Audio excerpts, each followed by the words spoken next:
Okay, so our mission partner developments in Africa specifically is what we're talking about. We look for indigenous leaders who have a proven track record, who are endorsed by other people, other leaders in their context, their ministry, their denomination, whatever their affiliation is. We're looking for those folks who other people have seen, yeah, this is a person who's worthy of investing in.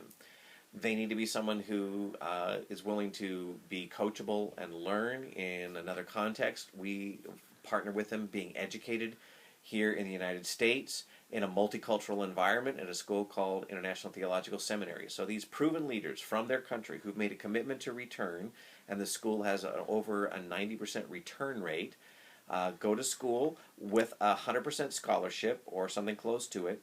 The 100% scholarship only covers their tuition. They have to still raise the money for their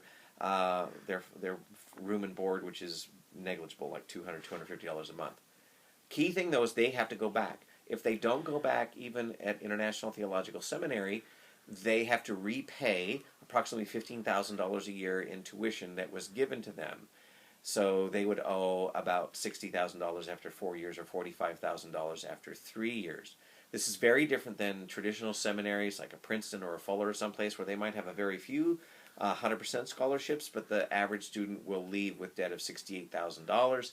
It takes about $200 a month to service that at a simple interest rate of, say, about 4% for 30 years to pay that off. That's $200 a month. That's what you make doing well in the two-thirds world a month. So you would spend the rest of your ministry trying to make that.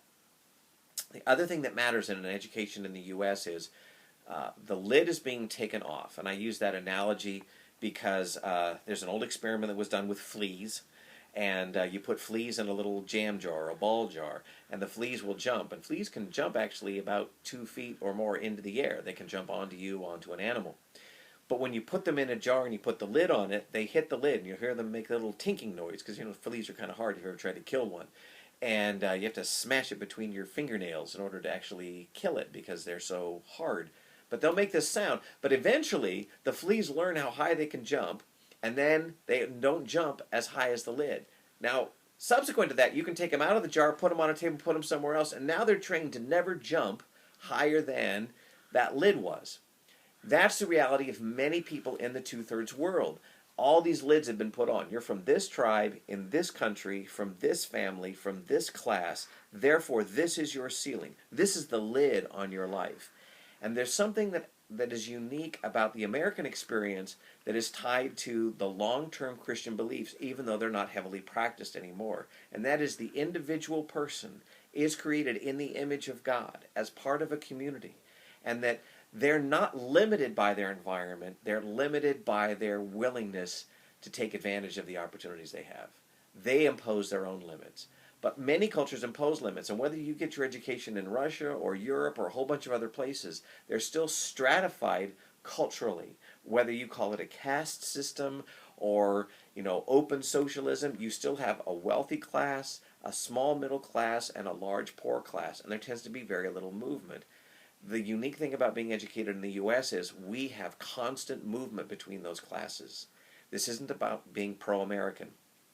Many people will say we have too many poor relative to our population, but we take 1 million people in every year from around the world, and almost all of them start out poor.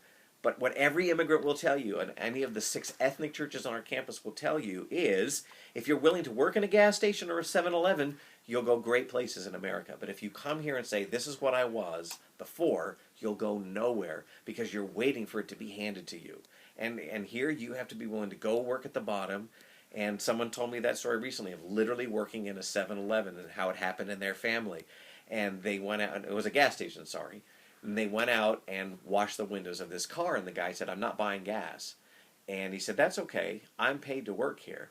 And he got hired that next day, that same day, and went to work at another business shortly after that, because every business is looking for great employees who want to work hard and who have ambition and are trying. But in many countries, who you are, if you're a cobbler's son, you will always be a cobbler's son. So there's a unique thing about being educated in the U.S. in this environment where lids are taken off and you can progress from one class to the other.